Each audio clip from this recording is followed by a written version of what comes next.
যারা তেলাওয়াত করবে, পাঁচ ওয়াক্ত নামাজ পড়বে, আর আল্লাহর দেওয়া রিজিক থেকে কিছু আপনি যতটুকু পারেন সদকা করবেন নিয়মিত, তাহলে একটা হলো আল্লাহ পরিপূর্ণ প্রতিদান দিবেন, দুই নাম্বার আল্লাহর অনুগ্রহ আল্লাহ আপনারে বাড়ায়া দিবে, সেটা দুনিয়াতেও দিবেন আখেরাতেও দিবেন। তাহলে আবার আসি, রমজান মাস কোরআন নাজিলের মাস, প্রতিদিন তো কোরআন পড়বই কিছু, কিন্তু রমজানে তেলাওয়াতের মাত্রা আরো বাড়িয়ে দিবে। আল্লাহ তৌফিক দান করেন। রমজান মাস দান করার মাস, মানে অন্যদিন দান করবেন না এমন না, অন্যদিনও করবেন, রমজানে দান বাড়ায়া দিবেন। সহিহ বুখারীর বর্ণনা 6 নম্বর হাদিস, কানা রাসূলুল্লাহি সাল্লাল্লাহু আলাইহি ওয়াসাল্লাম আজওয়াদান নাস ওয়া কানা আজওয়াদা মা ইয়াকুনু ফি রমাদান। এই পৃথিবীতে যত মানুষ আছে সমস্ত মানুষের মধ্যে রাসূলুল্লাহ সাল্লাল্লাহু আলাইহি সাল্লাম সবচেয়ে শ্রেষ্ঠ দানশীল ছিলেন। রমজান মাসে নবীর দান করার মাত্রা আরো বেড়ে যেত। তাহলে মানুষের মধ্যে সবচেয়ে বড় দানশীল ছিলেন নবীজি সাল্লাল্লাহু আলাইহি সাল্লাম, আর রমজানে দানের মাত্রাটা আরো বাড়িয়ে দিতেন। কি শিখলাম? রমজান ছাড়া দান করা, রমজানে দানের মাত্রা বাড়ায় দেওয়া। আল্লাহ তৌফিক দান করেন। তাহলে রমজান মাস দানের মাস। রমজান মাস জাহান্নাম থেকে মুক্তির মাস, তাই আত্মীয় স্বজনের জন্য ডেলি বলবেন, আল্লাহ আমার আত্মীয় স্বজন কোথায় আছে জানি না, যারা মারা গেছে, তবে এতটুকু বলতে চাই, আল্লাহ আমার আত্মীয় স্বজনের কোনো মুমিন যদি জাহান্নামী হয়ে থাকে, আল্লাহ আপনি জান্নাতি বানায়া দেন, জাহান্নাম থেকে আপনি মুক্তি দিয়ে দেন। ক্বালা রাসূলুল্লাহি সাল্লাল্লাহু আলাইহি ওয়াসাল্লাম ওয়ালিল্লাহি উতাকাউ মিনান নার ওয়া যালিকা ফি কুল্লি লাইলা।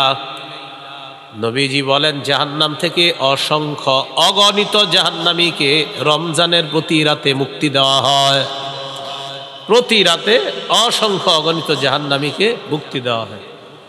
তাহলে আমরা দোয়া বাড়ায়া দিব, বলেন ইনশাআল্লাহ। রমজান মাস গুনাহ থেকে সংযত হয়ে আগে বেড়ে যাওয়ার মাস, মানে গুনাহ থেকে বাঁচবেন, বেঁচে আগে বেড়ে যাবেন। নাসাইর বর্ণনা 2106, 2109 হাদিসগুলোতে আসছে নাসাই। ক্বালা রাসূলুল্লাহি সাল্লাল্লাহু আলাইহি ওয়াসাল্লাম ইযা কানা আউয়ালু লাইলাতিন মিন রমাদান। রাসূলুল্লাহ সাল্লাল্লাহু আলাইহি সাল্লাম বলেন, রমজানের প্রথম রাত যখন শুরু হয়, ওই রাত থেকে একজন ঘোষণাকারী ঘোষণা দিয়ে বলে, ইয়া বাগিয়াল খাইরি আকবিল ওয়া ইয়া বাগিয়াশ শাররি আকসির। হে কল্যাণ অন্বেষণকারী, তুমি আগে বেড়ে যাও, হে অকল্যাণ অন্বেষণকারী, তুমি সংযত হও। রমজানের প্রতি রাতে একজন ডাক দিয়ে বলে, হে কল্যাণ অন্বেষণকারী, তুমি আরো আগে বেড়ে যাও, ও অকল্যাণ অন্বেষণকারী থামো, আর কত গুনাহ করবা, থামো। প্রতি রাতে একজন বলে, ও গুনাহকারী, যে গুনাহ করো প্রতিদিন, তুমি খালি অকল্যাণ তালাশ করো, আরে হয়েছে তো, থামো না এবার। প্রতি রাতে একজন বলতে থাকে। আর যারা কল্যাণের প্রত্যাশী তাদেরকে প্রতি রাতে একজন ডেকে বলতে থাকে, ও কল্যাণের অন্বেষণকারী, যাও আরো আগে বেড়ে যাও, তুমি আরো আগে বেড়ে যাও। তাহলে কি শিখলাম? রমজান মাস সংযত হওয়ার মাস, আগে বেড়ে যাওয়ার মাস।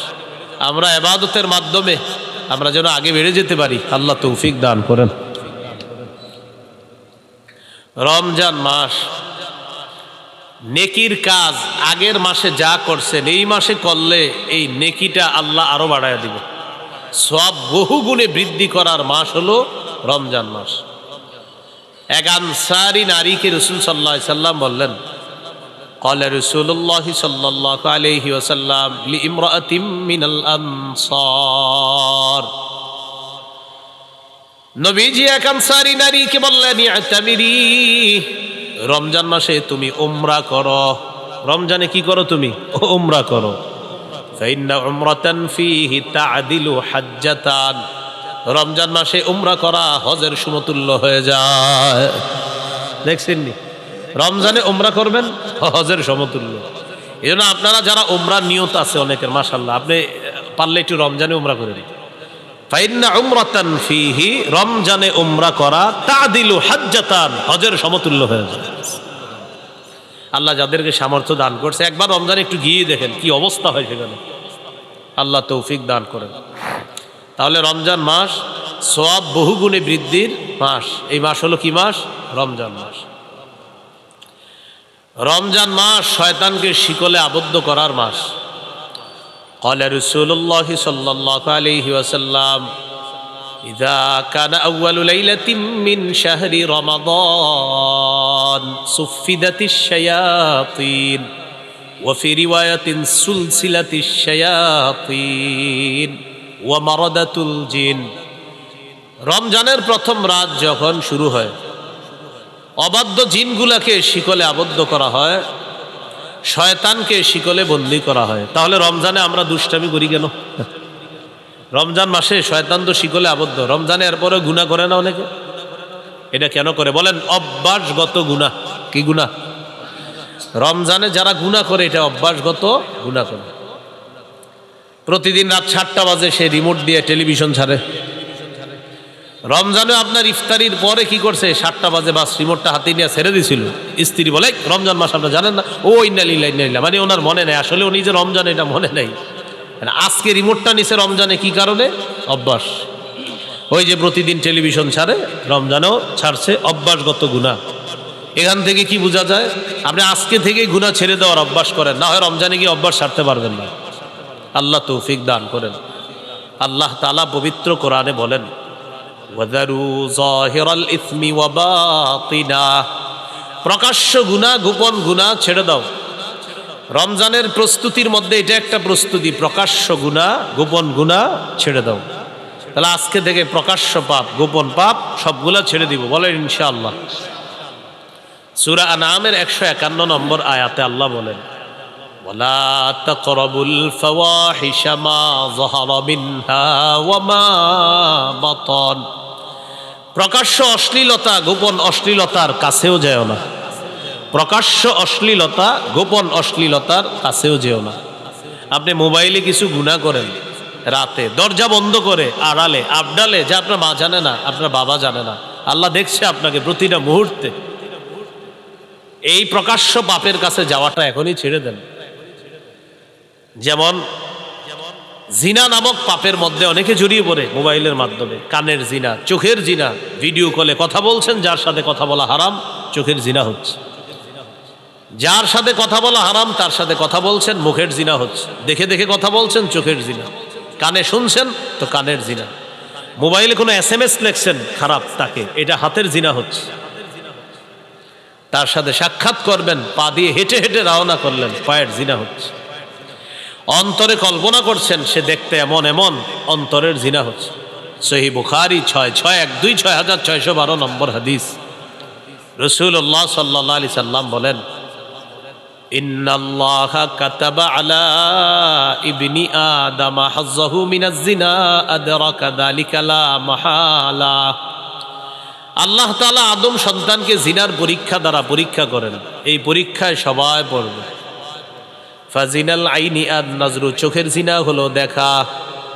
এবার আমার সাথে একটু বলেন, বলেন যাকে সরাসরি দেখা হারাম, চোখের জিনা, তাকে মোবাইলে দেখাও চোখের জিনা, হারাম। যুবক ভাইয়ারা একটু আওয়াজ দিয়ে বললেন, যাকে সরাসরি দেখা হারাম তাকে মোবাইলে দেখা, যাকে সরাসরি দেখলে চোখের জিনা হয় তাকে মোবাইলে দেখলেও। ফাজিনাল আইনি আন নজরু, চোখের জিনা হলো দেখা। ওয়াজিনাল লিসানাল মানতিক, জিহ্বার জিনা হলো কথা বলা।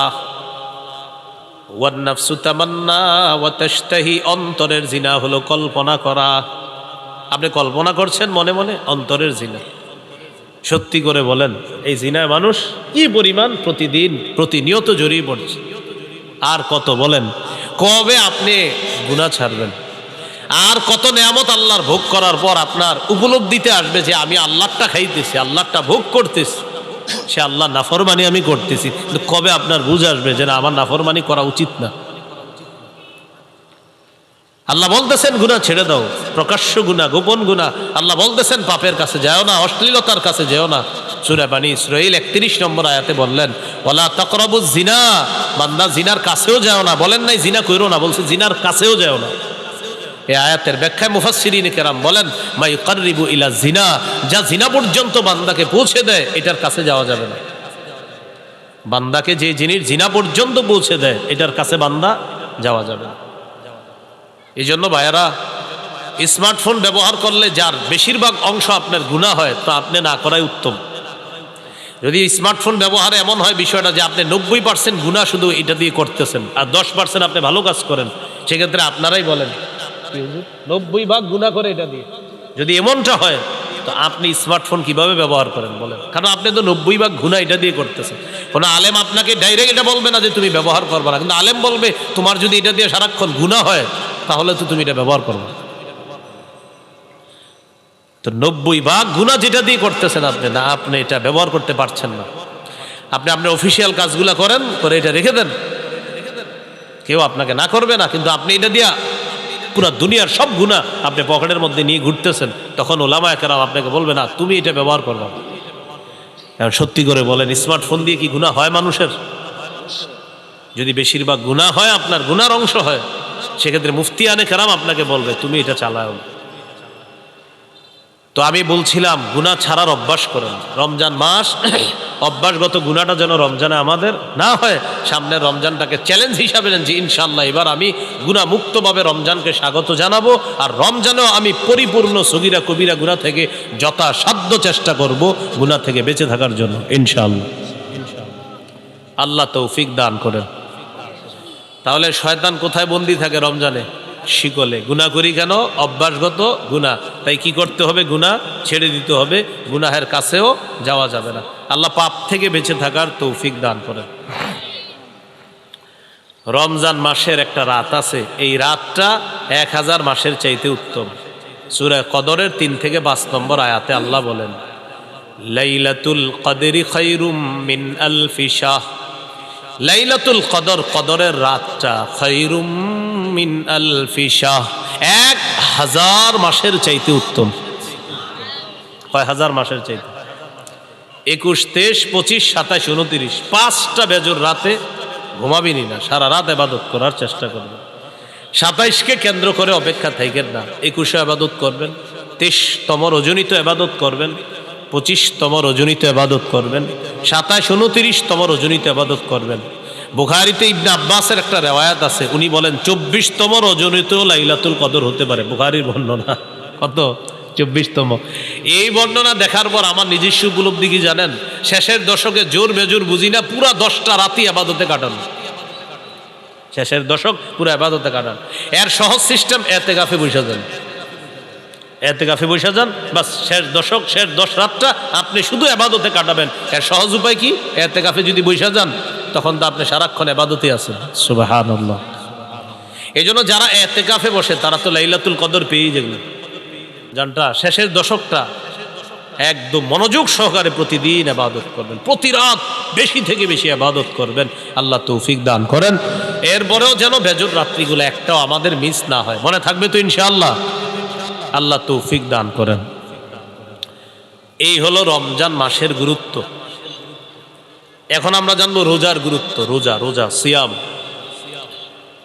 সৌমের আবিধানিক অর্থ হলো আল ইমতিনা, বিরত থাকা। সৌমের আবিধানিক অর্থ হলো বিরত থাকা। কথা না বলাকেও সৌম বলা হয়। কথা না বলাকেও কি বলা হয় ভাই? কথা না বলা কাকে বলে দেখেন তো? আমার দিকে তাকান। এই যে কথা বললাম না, চুপচাপ থাকলাম, এটাকেও কি বলা হয়? সৌম বলা হয়। পেরেশান হয়েন না, হ্যাঁ? ফ্যান খুঁজতেছেন, পেরেশান হয়েন না, সমস্যা নেই। হ্যাঁ, আমার গরম দেখে উনি পেরেশান যে ফ্যান লাগবে না, ফ্যান লাগবে না। এটা হয় এই মুহূর্তগুলো আপনার হঠাৎ গরম, হঠাৎ ঠান্ডা। কিছুদিন পরে হয়তো গরমকাল আল্লাহ তাআলা দিয়ে দিবেন। সৌমের আবিধানিক অর্থ আল ইমতিনা, বিরত থাকা। সৌমের আরেকটা আবিধানিক অর্থ হলো কথা বলা থেকে বিরত থাকা। এইটা আমাদের দেশে যদি আইন করা যাইত, রমজানে কথা না বলা, হ্যাঁ, খুব ভালো হইত। এমনি রোজা রাখে না খায়া, কিন্তু জিহ্বা বন্ধ রাখে না। মানে জিহ্বাকে খানা থেকে বন্ধ রাখলেও আপনার এটা দিয়ে গুনাহ থেকে বন্ধ রাখে না, মানে খানা থেকে বন্ধ। গুনাহ থেকে কিনা বন্ধ না। যদি এরকম একটা মানে আপনার আইন হয়ে যাইত যে বিশেষ করে বাংলাদেশে যারা আছে এদের জন্য জিহ্বাটা নিয়ন্ত্রণ করতে হবে, কারণ আমাদের দেশে আপনার রমজান আসলেই সব জিনিসের দাম বাড়ানো শুরু হয়, জিহ্বার মিথ্যা শুরু হয়। অথচ সারা পৃথিবীর অন্যান্য দেশে রমজান যত আসে মুসলমানদের জন্য দ্রব্য মূল্য তত সহনীয় করে দেওয়া হয়, কমায় দেওয়া হয়। সৌদি আরবে রমজান যত আসে আগে যেটার দাম ছিল বেশি, খেজুরের দাম যদি হয় 10 রিয়াল, রমজান মাসে করে দিবে 5 রিয়াল। পানির দাম যদি হয় 2 রিয়াল, রমজানে 1 রিয়াল। তাদের ইয়াকিন যে একে আল্লাহ 70 দিবে, এটা তাদের ইয়াকিন। আমরা কি করি, যত রমজান কাছে আর খালি খুঁজে হুজুর যে কি কি খায় মুসলমান। 1 নাম্বার খেজুর, বাস বাড়াও দাম। 2 নাম্বার রমজানের কতটুকু অংশ গরম থাকবে, শেষ 20 গরম থাকবে। এবার রমজান আপনার শেষের 20 একটু গরম হবে, তাহলে তরমুজ আটকায় রাখো, শেষের 20-এ মারো তরমুজ ইচ্ছা মতো। প্রথমে আটকায় রাখবে, ছাড়বে না প্রথম দিকে, তখন এটা বাড়াবে, গুদামজাত করবে, এরপরে আপনার এটা সময় মতো বাড়ায় দিবে। এটা কি বলেন ভালো কাজ হলো না এটা সুযোগের অসৎ ব্যবহার করা হলো? অসৎ ব্যবহার। এটা মুসলমানকে, রোজাদারকে কষ্ট দেওয়ার শামিল। আল্লাহ হেফাজত করেন। এই হলো আপনার রমজান মাস। সৌমের একটা অর্থ হলো কথা থেকে বিরত থাকা, এটাও সৌমের একটা অর্থ। যেমন পবিত্র কোরআনে সূরা মারিয়ামে আছে, ঈসা নবীকে তার আম্মা যখন কোলে নিয়ে মানুষের কাছে যাইতেছে, টেনশনে পড়ে গেছে। ঈসা নবীর আম্মা বলতেছে, আল্লাহ ইয়া লাইতানি মিত্তু ক্বাবলা হাযা, আহারে এই দৃশ্যের আগে যদি আমি মারা যাইতাম ভালো হইতো।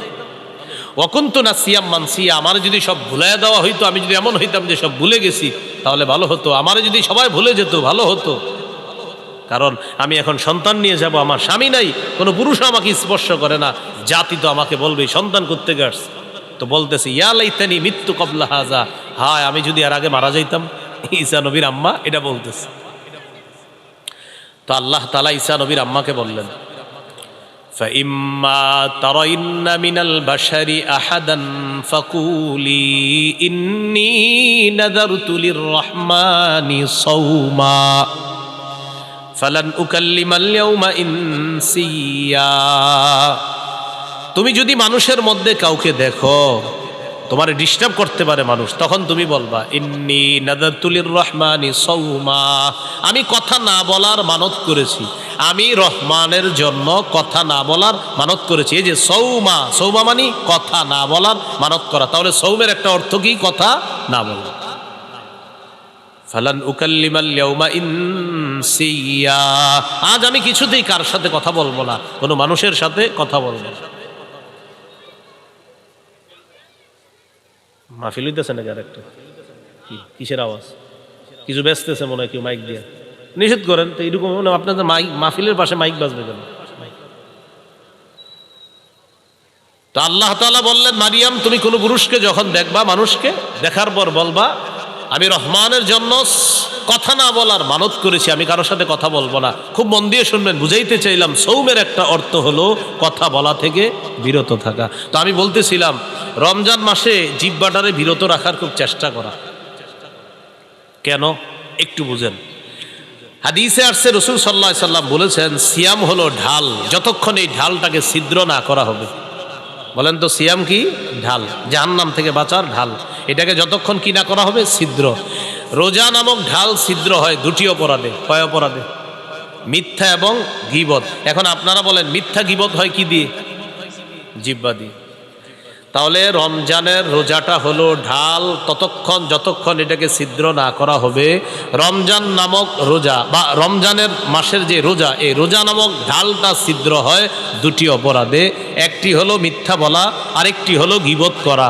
মিথ্যা এবং গীবত হয় জিহ্বা নামক অঙ্গের মাধ্যমে। তাই আজকে থেকে চেষ্টা করা আমরা জিহ্বাকে নিয়ন্ত্রণ করা, এটার মাধ্যমে যেন আমাদের রোজাগুলা ছিদ্র না হয়, যথাসাধ্য চেষ্টা করা। আল্লাহ হেফাজত করুন। তাহলে এবার আপনারা বলেন রোজা ছিদ্র হয় কয় অপরাধে? কি কি? মিথ্যা আর গীবত হয় কোন অঙ্গের মাধ্যমে? তাহলে জিহ্বাকে এখন থেকেই সংযত করা, নিয়ন্ত্রণ করা। আল্লাহ তৌফিক দান করেন। তিরমিজির হাদিস 2406 নম্বর হাদিস, 2406। এই হাদিসের বর্ণনাকারী উকবা ইবনে আমের রাদিয়াল্লাহু তাআলা তিনি রাসূল সাল্লাল্লাহু আলাইহি সাল্লামকে প্রশ্ন করলেন, মান নাজাতু ইয়া রাসূলুল্লাহ, ওগো আল্লাহর রাসূল মুক্তির উপায় কি আমি আপনার কাছে জানতে চাই। রাসূলুল্লাহ সাল্লাল্লাহু আলাইহি সাল্লাম বললেন মুক্তির উপায় তিনটি। ভাই মুক্তির উপায় কয়টি?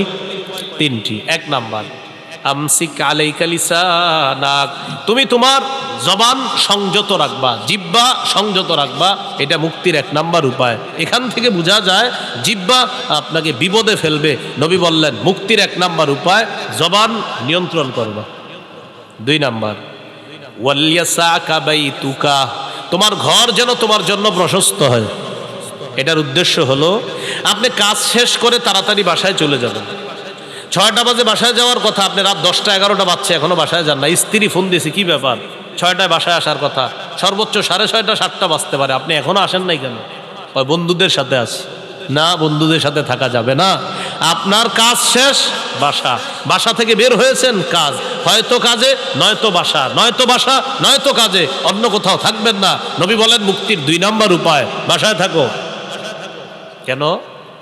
কারণ বাহিরে যেই গুনাহগুলো আপনি করবেন আপনার স্ত্রী সন্তান মা বাবার সামনে সেগুলা মন চাইলেও করতে পারবেন না। তাই নবী বললেন মুক্তির 2 নাম্বার উপায় বাসায় থাকো। ওয়ালিয়াসাকা বাইতুকা, ঘর যেন তোমার জন্য প্রশস্ত হয়। তাহলে কি শিখলাম? আড্ডাবাজি করা যাবে না। 3 নাম্বার, ওয়াবকি আলা খাতিআতিক, তুমি তোমার গুনাহের জন্য কান্নাকাটি করো, তুমি তোমার গুনাহের জন্য কান্নাকাটি করো। তাহলে এখানে মুক্তির 3টা উপায়। 1 নাম্বার জিহ্বা সংযত রাখা, জবান সংযত করা। বলেন তো রোজা নামক ঢাল ছিদ্র হয় কয় অপরাধে? কি কি? মিথ্যা গীবত হয় কি দিয়ে? নবী মুক্তির উপায় বলছে কয়টা? এর মধ্যে 1 নাম্বার কি নিয়ন্ত্রণ করা? জিহ্বা। তিরমিজির হাদিস 2407 নম্বর হাদিস, 2407 এই হাদিসের মধ্যে আসছে ক্বালা রাসূলুল্লাহ সাল্লাল্লাহু আলাইহি ওয়াসাল্লাম ইযা আসবাহা ইবনু আদামা ফাইন্নাল আ'যাআ কুল্লাহা তুকাফফিরুল লিসান ইত্তাকিল্লাহা ফীনা ফাইন্নামা নাহনু বিকা ফাইন ইসতাকামতা ইসতাকামনা ওয়া ইন ওয়াজাজতা ইওয়াজাজনা। আদম সন্তান যখন সকালে ঘুম থেকে ওঠে, আমরা যখন আগামীকাল সকালে ঘুম থেকে উঠব, আমার আপনার সমস্ত অঙ্গ প্রত্যঙ্গগুলা জিহ্বাকে ডাক দেয়। কাকে? জিহ্বাকে ডেকে বলে ইত্তাকিল্লাহা ফীনা, ও জিহ্বা আমাদের ব্যাপারে আল্লাহকে ভয় করো। পা জিহ্বাকে ডাক দেয়, হাত জিহ্বাকে ডাক দেয়, নাক জিহ্বাকে ডাক দেয়, চোখ জিহ্বাকে ডাক দেয়, কান জিহ্বাকে ডেকে বলে ও জিহ্বা আমাদের ব্যাপারে আল্লাহকে ভয় করো। ফাইন্নামা নাহনু বিকা, কারণ আমরা তোমার মাধ্যমে নিয়ন্ত্রিত। জিহ্বাকে বলে সবাই। ফাইন ইস্তাকামতা ইস্তাকামনা, জিহ্বা তুমি যদি সোজা থাকো আমরাও সোজা থাকবো, ঠিক থাকবো। ওয়া ইন ইওয়াজাজতা ইওয়াজাজনা, জিহ্বা তুমি যদি বাঁকা হয়ে যাও আমরাও বাঁকা হয়ে যাব। তাহলে বলেন তো রোজা নামক ঢাল ছিদ্র হয় কয় অপরাধে? কি কি? মিথ্যা গীবত হয় কোন অঙ্গ দিয়ে? জিহ্বা দিয়ে। সমস্ত অঙ্গ প্রত্যঙ্গ কাকে বস মানে? জিহ্বা। জিহ্বা বস সবার, এজন্য এটা নিয়ন্ত্রণ করেন না। তিরমিজির হাদিস 2408 নম্বর হাদিস, ক্বালা রাসূলুল্লাহ সাল্লাল্লাহু আলাইহি ওয়াসাল্লাম মান ইয়াতাকাফফালু লি মা বাইনা লাহইয়াইহি ওয়া মা বাইনা রিজলাইহি আতাকাফফালু লাহু বিল জান্নাহ। রাসূলুল্লাহ সাল্লাল্লাহু আলাইহি সাল্লাম বলেন আমার কোনো উম্মত যদি 2টি অঙ্গের নিশ্চয়তা আমাকে দিতে পারে যে সে জিহ্বা দিয়ে গুনাহ করে না আর লজ্জাস্থান দিয়ে গুনাহ করে না, 2 চোয়ালের মাঝের অঙ্গ তথা জিহ্বা, 2 রানের মাঝের অঙ্গ তথা লজ্জাস্থান, এই 2টি অঙ্গ দিয়ে সে গুনাহ না করার নিশ্চয়তা যদি আমাকে দিতে পারে, আমি নবী তাকে জান্নাতে নেওয়ার জিম্মাদার হয়ে যাব। তিরমিজির হাদিস 2409 2409, ক্বালা রাসূলুল্লাহ সাল্লাল্লাহু আলাইহি ওয়াসাল্লাম মান ওয়াকাহুল্লাহু শাররা মা বাইনা লাহইহি ওয়া মা বাইনা রিজলাইহি দাখালাল জান্নাহ। রাসূলুল্লাহ সাল্লাল্লাহু আলাইহি ওয়াসাল্লাম বলেন আল্লাহ তাআলা যদি কোনো ব্যক্তিকে জিহ্বা এবং লজ্জাস্থানের গুনাহ থেকে হেফাজত করে, অনিষ্টতা থেকে হেফাজত করে, আল্লাহ তাআলা যদি আমাকে আপনাকে জিহ্বা এবং লজ্জাস্থানের অনিষ্টতা থেকে হেফাজত করে, বাঁচায়, নবী বলেন সে মরবে, দাখালাল জান্নাহ, জান্নাতে প্রবেশ করবে। আল্লাহর কাছে বলো, আল্লাহ জিহ্বার অপরাধ থেকে বাঁচান, লজ্জাস্থানের অপরাধ থেকে আমাকে বাঁচান। বলেন আমিন। তিরমিজির হাদিস 2410 নম্বর হাদিস। এই হাদিসের বর্ণনাকারী সুফিয়ান রাদিয়াল্লাহু তাআলা তিনি রাসূলুল্লাহ সাল্লাল্লাহু আলাইহি ওয়াসাল্লামকে বললেন, হাদ্দিসনি বিআমরিন আ'তাসিমু বিহি ইয়া রাসূলুল্লাহ, হুজুর আমাকে এমন কিছু বলেন যেটা আমি মজবুতভাবে আঁকড়ে ধরবো, এমন কিছু আমাকে বলেন। ফাকালা রাসূলুল্লাহ সাল্লাল্লাহু আলাইহি ওয়াসাল্লাম, কুর রাব্বিয়াল্লাহ সুম্মা ইসতাকিম, তুমি বলো আমার রব আল্লাহ, এটার উপর অটল থাকবা। বলেন রব্বি আল্লাহ, বলেন আবার রব্বি আল্লাহ, আল্লাহ আমার রব বা আমার রব আল্লাহ। নবীজি বললেন তুমি এই কথাটা বেশি বেশি বলবা আর এটার উপর অটল থাকবা যে আমার রব আল্লাহ, আমার রব আল্লাহ, রব্বি আল্লাহ, আমার রব আল্লাহ। এর মানে হলো লা ইলাহা ইল্লাল্লাহ, আরো যত কিছু আছে এগুলা বেশি বেশি বলা, মানে আপনি স্বীকৃতি দেওয়া আমার রব আল্লাহ, এই কথার উপর অটল থাকা। এবার সাহাবী গুরুত্বপূর্ণ একটা প্রশ্ন করলেন রাসূল সাল্লাল্লাহু আলাইহি সাল্লাম, মা আখওয়াফু মা তাখাফু আলাইয়া ইয়া রাসূলুল্লাহ, হুজুর আমার জন্য সবচেয়ে বিপজ্জনক আপনি কি মনে করেন? নবীজিকে প্রশ্ন করলেন, ইয়া রাসূলুল্লাহ আমার জন্য সবচেয়ে বিপজ্জনক বিষয় কোনটি আপনি মনে করেন, আপনার কাছে জানতে চাই। ফাখাযা বিলিসানি নাফসিহি, নবী নিজের জিহ্বা মুবারক ধরে বললেন, হাযা, এটা, হাযা, এটা। নবী নিজের জিহ্বা ধরে বললেন, এটা, এটা তোমার জন্য সবচেয়ে বিপজ্জনক মনে করি। কেমন যেন আমাকে আপনাকে সকলকে এটা দ্বারা আল্লাহ রাসূল হুঁশিয়ার বাণী দিচ্ছেন। এক সাহাবীকে নবীজি বলতেছেন তোমার জন্য সবচেয়ে বিপজ্জনক মনে করি, নিজের জিহ্বা দেখায় বলতেছে হাযা, এটা, এটা, এটা। শুধু কি সাহাবীকে বলেছেন না আমাদের সকলকে? সকলকে, এটা, এটা সবচেয়ে বিপজ্জনক। তাহলে মূল কথায় চলে আসি, রোজা ছিদ্র হয় কয় অপরাধে? কি কি? মিথ্যা গীবত হয় কোন অঙ্গ দিয়ে? জিহ্বা। সবচেয়ে বিপজ্জনক অঙ্গের নাম কি? সমস্ত অঙ্গ প্রত্যঙ্গের বসের নাম কি? জিহ্বা। সবাই সকালবেলা কারে ডাকতে থাকে? জিহ্বা। তাহলে এটা বেশিরভাগ মানুষকে জাহান্নামে নিবে, আল্লাহ হেফাজত করেন। তিরমিজির হাদিস 2616 নম্বর হাদিস, 2616 হাদিসের বর্ণনাকারী মুআয ইবনে জাবাল রাদিয়াল্লাহু তাআলা তিনি বলেন, কুনতু মা রাসূলিল্লাহি সাল্লাল্লাহু আলাইহি ওয়াসাল্লাম ফি সাফারিন, আমি রাসূলুল্লাহ সাল্লাল্লাহু আলাইহি সাল্লামের সাথে এক সফরে ছিলাম। ফাসবাহতু ইয়াওমান করিবাম মিনহু ওয়া নাহনু নাসীর, ফাসবাহতু করিবাম মিনহু ওয়া নাহনু নাসীর। নবীর সাথে এক সফরে ছিলাম। সফরে চলতে চলতে একদিন সকালবেলা নবীর কাছাকাছি পৌঁছে গেলাম। বুঝছেন তো সফরটা, মানে ওই যুগের সফর কেমন হতো? কেউ হেঁটে, কেউ ঘোরায়, তো এইভাবে লম্বা বাহিনী। তো সাহাবী বলেন ওই সফরের মধ্যে আমিও ছিলাম। আমি একদিন নবীর কাছাকাছি চলে গেলাম সকালবেলা। সকালবেলা নবীর কাছাকাছি যাওয়ার পর আমি নবীজিকে গুরুত্বপূর্ণ একটা বিষয়ে জানতে চাইলাম। তাহলে এই বিষয়গুলো আমাদের গুরুত্ব সহকারে জানতে হবে। হ্যাঁ, সবাই খুব মন দেন। সাহাবী বললেন, আখবিরনি বিআমালিন ইউদখিলুনিল জান্নাহ ওয়া ইউবাঈদুনি মিনান নার, হুজুর আমার এমন কিছু আমল বলেন যে আমলটা আমাকে জান্নাতে প্রবেশ করাবে, জাহান্নাম থেকে আমাকে দূরে রাখবে, এমন কিছু আমাকে বলেন। ফাকালা রাসূলুল্লাহ সাল্লাল্লাহু আলাইহি ওয়াসাল্লাম, নবীজি বললেন, তা'বুদুল্লাহ লা তুশরিকু বিহি শাইআ। রাসূলুল্লাহ সাল্লাল্লাহু আলাইহি সাল্লাম বললেন, তুমি আল্লাহর ইবাদত করবা, আল্লাহর সাথে শিরিক করবা না। ওয়া তুকিমুস সালাহ, তুমি নামাজ কায়েম করবা। ওয়া তুতিজ যাকাত, তুমি যাকাত আদায় করবা। ওয়া তাহুজ্জুল বাইতা, তুমি হজ করবা। ওয়া তাসুমু রমাদান, তুমি রমজানে রোজা রাখবে। এখন বলেন তো ইসলামের মৌলিক বিধানগুলো চলে আসছে না কথার মধ্যে? রাসূলুল্লাহ সাল্লাল্লাহু আলাইহি সাল্লাম বললেন, আলা আদুল্লুকা আলা আবওয়াবিল খাইর, আচ্ছা আমি কি তোমাকে কল্যাণের দরজাসমূহের কথা বলবো না? এবার নবীজি বললেন, কল্যাণের অনেকগুলা দরজার মধ্যে উল্লেখযোগ্য দরজা হলো 3টি। কল্যাণের উল্লেখযোগ্য দরজা কয়টি? 1 নাম্বার আস-সাওমু জুন্নাহ, 1 নাম্বার কল্যাণের দরজা হলো সিয়াম, রোজা রাখা।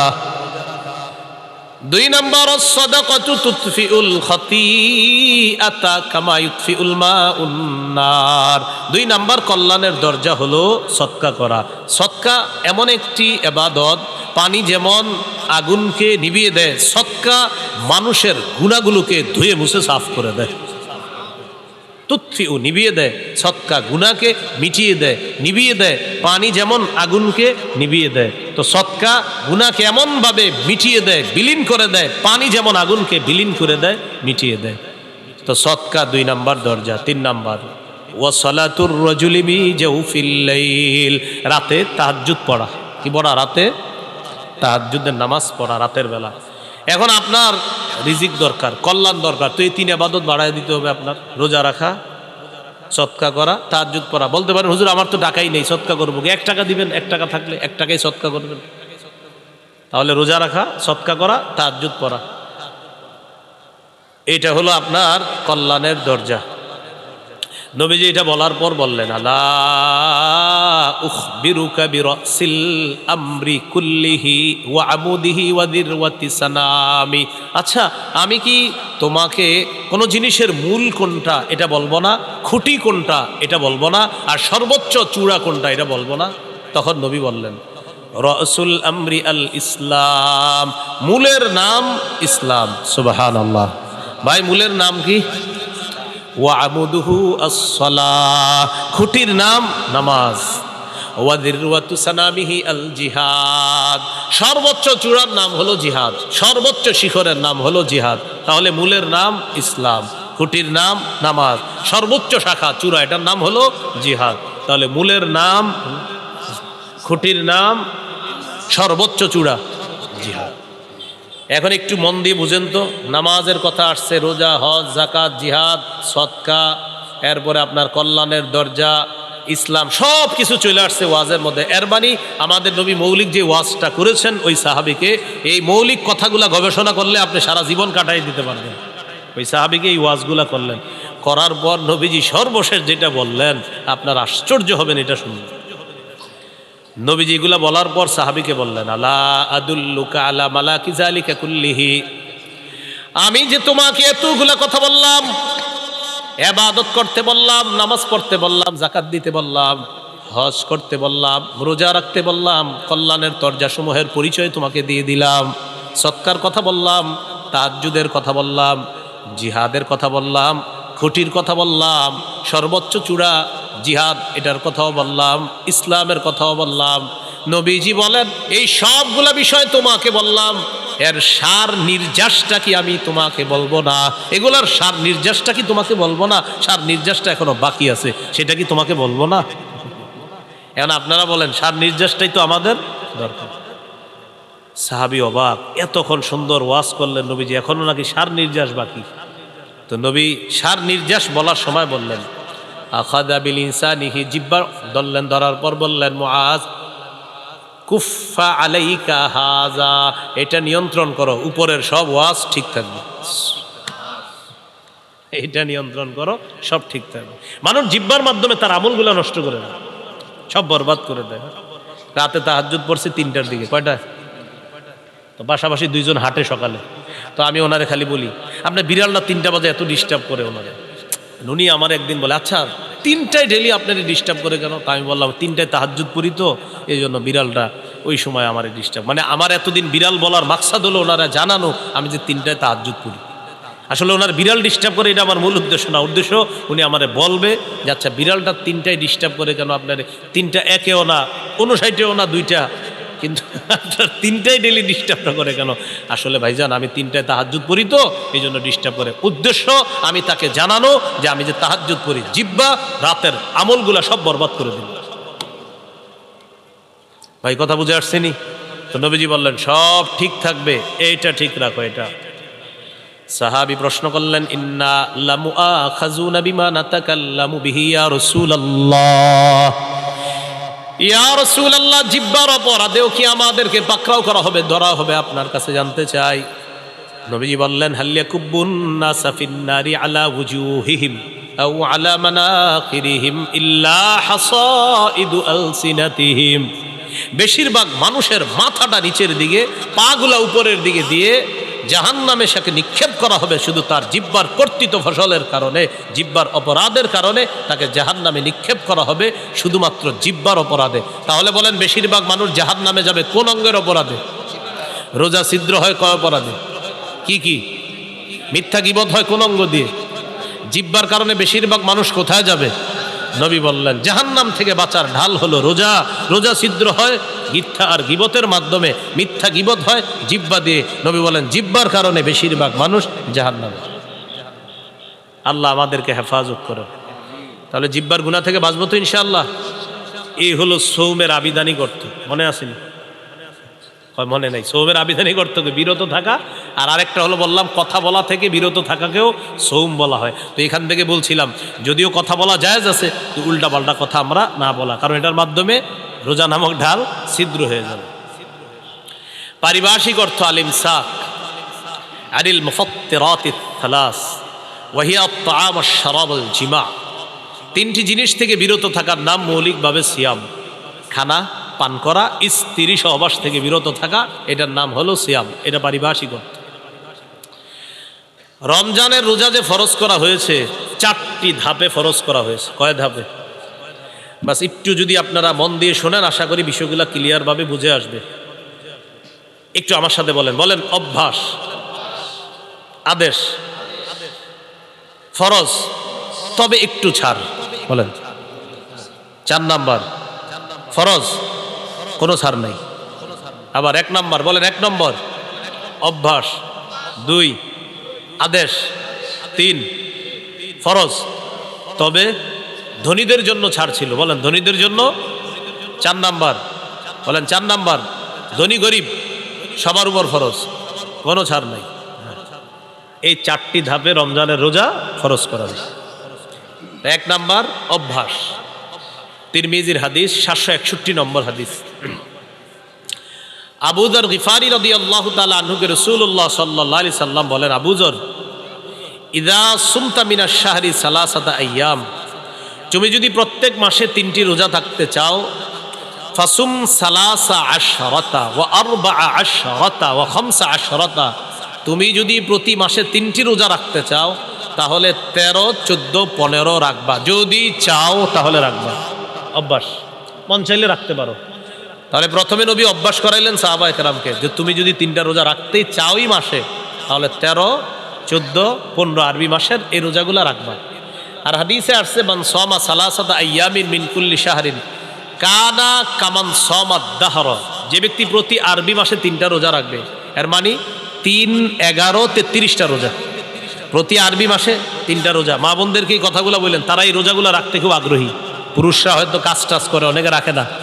প্রতি আরবি মাসে 3টা রোজা যদি রাখে কেউ, তাহলে 3, 11 কয়টা হয়? 33টা। এই 3, 11, 33টা রোজা, প্রতি আরবি মাসে 3টা রোজা যদি কেউ রাখে, কানা কামান সামাদ দাহর, সে কেমন যেন সারা বছর রোজা রাখে।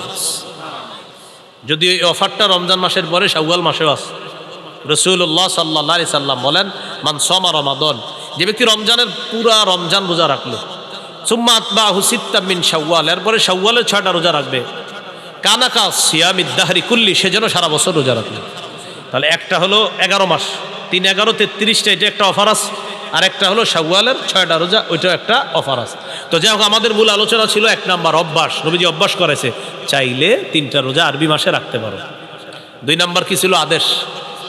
সহিহ বুখারীর 2002 নম্বর হাদিস, আয়েশা সিদ্দিকা রাদিয়াল্লাহু তাআলা আনহার বর্ণনা, তিনি বলেন, কানা ইয়াউমু আশুরা, আশুরার দিনটা এমন ছিল, তাসুমুহু কুরাইশুন ফিল জাহিলিয়াহ, জাহিলি যুগে কুরাইশরা মুহররমের 10 তারিখে রোজা রাখত।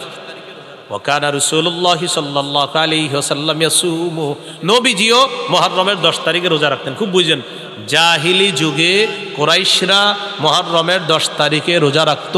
আমাদের নবীজি সাল্লাল্লাহু আলাইহি সাল্লাম তিনিও রোজা রাখতেন। কবে? মুহররমের 10 তারিখ। ফালাম্মা কদিমাল মদিনা, নবীজি যখন মদিনা আসলেন, আসার পর দেখে ইহুদিরা মুহররমের 10 তারিখে রোজা রাখে।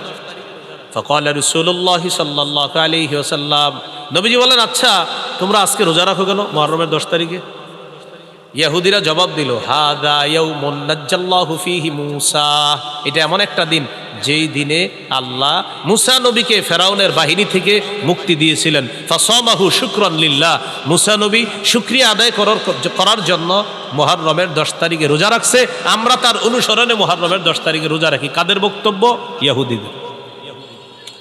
আমাদের নবীজি বললেন, মূসা নবীর অনুসরণ করা বা তাকে মহাব্বত করার ক্ষেত্রে তোমাদের চেয়ে বেশি দাবিদার, হকদার আমরা। সুবহানাল্লাহ। মূসা নবীকে অনুসরণ করার ক্ষেত্রে আমরা বেশি হকদার, মূসা নবীর সুন্নাহ পালন করার ক্ষেত্রে আমরা বেশি হকদার, মূসা নবীকে ভালোবাসার ক্ষেত্রে আমি আর আমার উম্মত বেশি হকদার। মুসলমান যারা, নবীজি গুরুত্ব দিয়ে মুহররমের 10 তারিখে রোজা রাখা শুরু করলেন। সাহাবীদেরকে আমারও বিসিয়ামিহি আদেশ করলেন, এখন থেকে মুহররমের 10 তারিখে তোমরাও রোজা রাখবা। অন্য বর্ণনায় আসে মুহররমের 10 তারিখে তোমরা রাখবা, যেহেতু ইহুদিরা রাখে তোমরা আগে পরে একটা রাখবা, হয়তো 9-10 রাখো, না হয় 10-11 রাখো, তাদের বিরোধিতা করো। বুঝে আসছিনি? তাহলে এটা কি অভ্যাস না হুকুম? তাহলে 1 নাম্বার ছিল অভ্যাস, 2 নাম্বার হুকুম। আমারও বিসিয়ামিহি, এই মুহররমের 10 তারিখে রোজাটা রাখো তোমরা। 3 নাম্বার ফরজ, তবে একটু ছাড়। কাদের জন্য? ধনীদের জন্য। সূরা বাকারার 183 নম্বর আয়াতে আল্লাহ বলেন, ইয়া আইয়ুহাল্লাযীনা আমানু কুতিবা আলাইকুমুস সিয়াম, হে ঈমানদারগণ তোমাদের উপর সিয়াম ফরজ করা হয়েছে। কামা কুতিবা আলাল্লাযীনা মিন ক্বাবলিকুম লাআল্লাকুম তাত্তাকুন, যেমনি ভাবে পূর্ববর্তীদের উপর সিয়াম ফরজ করা হয়েছে। তাহলে এবার সিয়াম ফরজ করা হয়ে গেল। তবে পরের আয়াতে আল্লাহ বলেন, ওয়া আলাল্লাযীনা ইউতীকুনাহু ফিদিয়াতুন তাআমু মিসকিন, সম্পদশালী মানুষের মধ্যে যাদের জন্য রোজা রাখতে কষ্ট হয়, সম্পদশালীদের মধ্যে যাদের জন্য রোজা রাখতে কি হয়? কষ্ট হয়, তারা চাইলে রোজা না রেখে ফিদিয়াতুন, একটা ফিদিয়া আদায় করে দিবে। তাআমু মিসকিন, অসহায় মিসকিনদেরকে একদিন খাওয়ায়া দিবে। তাহলে 3 নাম্বার ফরজ রোজা, তবে ধনী মানুষ যারা, তারা যদি রোজা রাখতে কষ্ট হয় তাহলে একটা রোজার বিনিময়ে একজন মিসকিনকে খাওয়ায়া দিবে ফিদিয়া হিসাবে। এটা ছিল 3 নাম্বার ফরজ, তবে একটু ছাড়। 4 নাম্বার, ফামান শাহিদা মিনকুমুশ শাহরা ফালইয়াসুমহু, শোনার ছাড় নাই, তোমাদের মধ্যে যারা রমজান মাস পাবা, সে ধনী হোক গরিব হোক, ওজোর ছাড়া আর রোজা ভাঙা যাবে না, সবার রোজা রাখতে হবে, সে ধনী হোক গরিব হোক। তাহলে ধনী হোক গরিব হোক, আগের বিধানটা এটার মাধ্যমে রহিত করে দেওয়া হয়েছে। ফামান শাহিদা মিনকুমুশ শাহরা, তোমাদের মধ্যে যারাই রমজান পাবা, ফালইয়াসুমহু, সেই রোজা রাখতে হবে, চাই ধনী হোক চাই গরিব হোক। এই হলো 4টি ধাপে আল্লাহ রোজা ফরজ করছে। তাহলে 3 নাম্বারটা একটু শিথিল ছিল। 4 নাম্বার, আর রোজা ফরজ হওয়ার পর 2 নাম্বার কি ছিল? ওলামা হযরত না অন্যরা বলবেন 2 নাম্বার কি ছিল? আদেশ। রমজানের রোজা ফরজ হওয়ার পর এই আদেশটা চলে গেল। হাদিসে আসে, তারাকা ইয়াউমা আশুরা ফালাম্মা ফুরিদ রমাদান, রমজানের রোজা যখন ফরজ হলো নবীজি কি করলেন? তারাকা ইয়াউমা আশুরা, আশুরার দিনের রোজা যে গুরুত্ব দিয়ে রাখতেন, এই বিধানটা নবী শিথিল করে দিলেন। নবী এই বিধানটাকে আপনার শিথিল করে দিয়ে ঘোষণা করে দিলেন, ফামান শাআ সামা ওয়ামান শাআ তারাকা। শোনো, রমজানের রোজা যেহেতু ফরজ হয়ে গিয়েছে, এখন আর তোমরা আবশ্যক না মুহররমের 10 তারিখে রোজা রাখা, মন চাইলে রাখবা, মন না চাইলে রাখবা না, কারণ এখন রোজা ফরজ করা হয়েছে। বুঝে আসছিনি? তাহলে 1 নাম্বার অভ্যাস, 2 নাম্বার আদেশ। বলেন আদেশটা কি আর আছে? কিসের মাধ্যমে এটা রহিত? ফরজের মাধ্যমে। হ্যাঁ, 3 নাম্বার ফরজ, একটু শিথিল ছিল কাদের জন্য? ধনীদের জন্য। 4 নাম্বার কোনো শিথিলতা নাই, ধনী গরিব সবাই রাখতে হবে, তবে অসুস্থ অথবা সফরে থাকলে সেটা মাসালা ভিন্ন। ফামান কানা মিনকুম মারিদান, তোমাদের মধ্যে কেউ যদি অসুস্থ থাকে, আও আলা সাফার, অথবা সফরে থাকে, আর এই কারণে যদি সে রোজা রাখতে না পারে, ফাইদ্দাতুম মিন আইয়ামিন উখর, গনে গনে রেখে দিবে, পরে রোজাগুলা আদায় করে দিবে। এখানে একটা মাসালা, আমাদের মা বোনরা সহ অসুস্থতার কারণে যারাই রোজা রাখতে না পারে রমজান মাস, কথার কথা আমাদের কোনো বোন মা অসুস্থতার কারণে তিনি 4টি 5টি 6টি রোজা রাখতে পারে নাই। এখন তিনি রমজানের পরে কি মাস? আরবি শাওয়াল মাস। শাওয়ালের ফজিলতও চায়, আবার ভাঙতি রোজাগুলোও আদায় করবে। এখন অনেকে কি করে? ভাঙতি রোজা আদায় করতে গিয়ে শাওয়ালের নিয়ত করে ফেলে যে আমি আজকে ভাঙতি রোজা রাখতেছি, রমজানে যে 6টা রোজা আমার বাকি আছে। কথার কথা রমজানে ওনার 5টা রোজা ভাঙতি ছিল, তো উনি নিয়ত করছে আজকে আমি রোজা রাখতেছি, আমার রমজানে যে 5টা রোজা বাদ গেছে, এই আজকে প্রথম রোজা রাখলাম, আবার শাওয়ালের 6 রোজার 1 রোজার নিয়ত করলাম। হবে না? বলেন কি এটা? হবে না, তাদাখুল হবে না, আলাদা রাখতে হবে। যদি অসুস্থতার কারণে কথার কথা আপনার 4টি রোজা রাখতে পারেন নাই, 5টি রোজা রাখতে পারেন নাই, এটা আলাদা রাখতে হবে। আর শাওয়ালের 6 রোজার ফজিলতের জন্য 6টা রোজা আলাদা রাখতে হবে। বুঝে আসছি নি? ফজিলতের জন্য আলাদা, ভাঙতি রোজা আলাদা। আল্লাহ আমাদেরকে মনে রাখার তৌফিক দান করেন। রমজানের প্রথম রাত যখন শুরু হবে, প্রথম রাতে তারাবি পড়বেন। রাতে কি পড়বেন? সাহাবী কেরামের ঐক্যমতে 20 রাকাত তারাবি, সাহাবায়ে কেরামের ঐক্যমত 20 রাকাত তারাবি পড়বেন প্রথম রাতে। সাহারির সময় উঠা নবীর 12 মাসের একটা আমল আছে, 8 রাকাত তাহাজ্জুদ। বলেন কোন মাসের আমল এটা? 12 মাস নবী কয় রাকাত তাহাজ্জুদ পড়তেন? 8 রাকাত। এই 12 মাসের তাহাজ্জুদের 8 রাকাতের আমলটা সাহারির সময় করতে পারেন। হুজুর কেন 12 মাস করলে সমস্যা কি? আপনি কইরেন, আজকেও কইরেন, সমস্যা নেই, আজকেও আপনি 8 রাকাত করেন। কিন্তু রমজানে যেহেতু সাহারির সময় আল্লাহ আমাদেরকে উঠাইয়া দেয়, যেহেতু আমরা উঠি, একটা সুযোগ আছে আমাদের, তো এই সুযোগটা গ্রহণ করে রমজানে আমরা 8 রাকাত তাহাজ্জুদ পড়ার চেষ্টা করব। তাহলে তাহাজ্জুদ বলেন 12 মাসের আমল, বলেন তাহাজ্জুদ 8 রাকাত তাহাজ্জুদ, এটা কোন মাসের আমল? এটা আপনি রমজানে পড়তে পারেন যেহেতু সাহারির সময় ওঠেন। আর তারাবি এটা 12 মাসের আমল না, এটা শুধু রমজানের আমল। তাহলে তারাবি 20 রাকাত পড়বেন সাহাবায়ে কেরামের ঐক্যমতে। হাফেজ সাহেব যারা আছি আমরা একটু ধীরস্থিরভাবে তারাবিতে তেলাওয়াত করব, যেন মুসল্লিরা তেলাওয়াতগুলা বুঝতে পারে। দ্রুত আমরা তেলাওয়াত করব না, খুব সুন্দরভাবে আমরা তেলাওয়াত করব। কাদির, হাকিম, আলিম, সুদূর, এগুলা কিন্তু মুসল্লিরা বুঝে। 12 নাম্বার পাড়ায় রশিদ আছে না, কয়েকবার রশিদ, আমাদের এক মুসল্লি নাম আব্দুর রশিদ, উনি গনছে, কয় হুজুর আজকে আমি 12 নাম্বার পাড়াটা পড়ছি, আর আমার নামটা কয়েকবার ছিল, আমি গুনছি আপনি এতবার পড়ছেন কিনা রশিদ, আমারে বলছে 12 নাম্বার পাড়ার দিন। একদম পুরো আব্দুর রশিদ ভাই এখন আছে লালবাগে, উনি 12 নাম্বার পাড়ার দিন আমার 1 বছর বলছে। এখন আমি ওই মসজিদে না, আরেক মসজিদে তারাই পড়াই। তো যে ওখানে যখন পড়াইতাম লালবাগে আপনার আমলিগোলা এসি মসজিদ, তো ওখানে আব্দুর রশিদ ভাই আছে একজন, তো উনি ওনার নাম যেহেতু আব্দুর রশিদ, তো 12 নাম্বার পাড়ায় রশিদ আছে কয়েকবার, তো উনি গুনে রাখছে যে উনি 12 নাম্বার পাড়াটা পড়ছে আর গুনে রাখছে রশিদ। হ্যাঁ, এভাবে গুনে রাখছে আপনার যে অবা আমরু ফিরআউনা বিরশিদ আলাইসা মিনকুম রাজুলুর রশিদ, এইভাবে রশিদ আছে কয়েকবার 12 নাম্বার পাড়ায়, তো ওনার নাম আব্দুর রশিদ। তো এই বেচারা আইসা গনছে, কয় হুজুর রশিদটা কিন্তু আপনি যেই আমি গনছি আপনি যে ঠিক এতবারে আমি পড়ছি আজকে, আপনি এতবারই পড়ছেন, তার মানে বেচারা আমার পড়াটা মন দিয়ে শুনছে। তো এই জন্য বলতে চাইলাম মুসল্লিরা কিন্তু আছে যে উনি শুনতে চায় যে আজকে আমি যে পারাটা পড়ছি এখানে ইন্নাল্লাহ আলা কুল্লি শাইইন কাদির পড়ছি, মানে অনেকে দেখবেন আপনি যেটা পড়বেন উনিও দিনের বেলায় পারাটা তেলাওয়াত করে, তো রাতের বেলা উনি অপেক্ষা থাকে যে এই পৃষ্ঠার শেষে তো একটা হাকিম আছে, হুজুর দিয়ে হাকিম পড়লো না, উনি অপেক্ষা থাকে উনি হাকিম পড়বে, উনি খবির পড়বে, উনি আলিম পড়বে, তো এটা তো আগ্রহ, এটা ভালো। এই জন্য আমরা একটু বুঝিয়ে শুনিয়ে তাদেরকে পড়ার একটু চেষ্টা করব, বলেন ইনশাআল্লাহ। সুন্দরভাবে দেখেন এইখানে যারা আছে যারা হাফেজ না তারাও কিন্তু এই আয়াতটার সাথে পরিচিত, ইন্নাল্লাহ আলা কুল্লি শাইইন কাদির, সবাই পরিচিত না আপনারা? তো এটা যখন নামাজে শুনবেন আপনার মাথায় ওহো এটা তো আমিও চিনি, এটা আমিও জানি, এই আয়াত তো আমিও পারি, আল্লাহু আলা কুল্লি শাইইন কাদির, হ্যাঁ এটা আমিও পারি। এরপরে আপনার আল্লাহু খাবীরুম বিমা তা'মালুন, ইন্নাল্লাহা খাবীরুম বিমা তা'মালুন, এগুলো আপনি। এরপরে 19 নম্বর পারায় আছে আপনার বিসমিল্লাহির ইন্নাহু মিন সুলাইমান ওয়া ইন্নাহু বিসমিল্লাহির রহমানির রহিম। আচ্ছা বিসমিল্লাহির রহমানির রহিম পারেন না এমন কেউ আছেন? তিনি যখন 19 নম্বর পারার দিন শুনবে বিসমিল্লাহির রহমানির রহিম পড়ছে, হুজুরে হুজুর হ্যাঁ আসলে ঠিকই তো, এটা তো আছে এখানে, এইভাবে তার আগ্রহ তৈরি হবে। হ্যাঁ, 24 নম্বর পারায় আছে আলহামদুলিল্লাহি রাব্বিল আলামিন, 24 পারার 15 নম্বর পৃষ্ঠায় আছে আপনার যে আলহামদুলিল্লাহি রাব্বিল আলামিন। তখন আপনারা আলহামদুলিল্লাহি রাব্বিল আলামিন পারেন না কে কে? সবাই পারেন। বুঝাইতে চাইলাম অনেক মুসল্লি আছে যারা অনেক পরিচিত আয়াত আছে, তারা এগুলো শুনতে চায় যে তারাবিতে হুজুর পড়বে আর আমি এটা মন দিয়ে শুনবো। তাহলে আমরা এইভাবে বুঝিয়ে শুনিয়ে একটু তেলাওয়াত করার চেষ্টা করব, বলেন ইনশাআল্লাহ।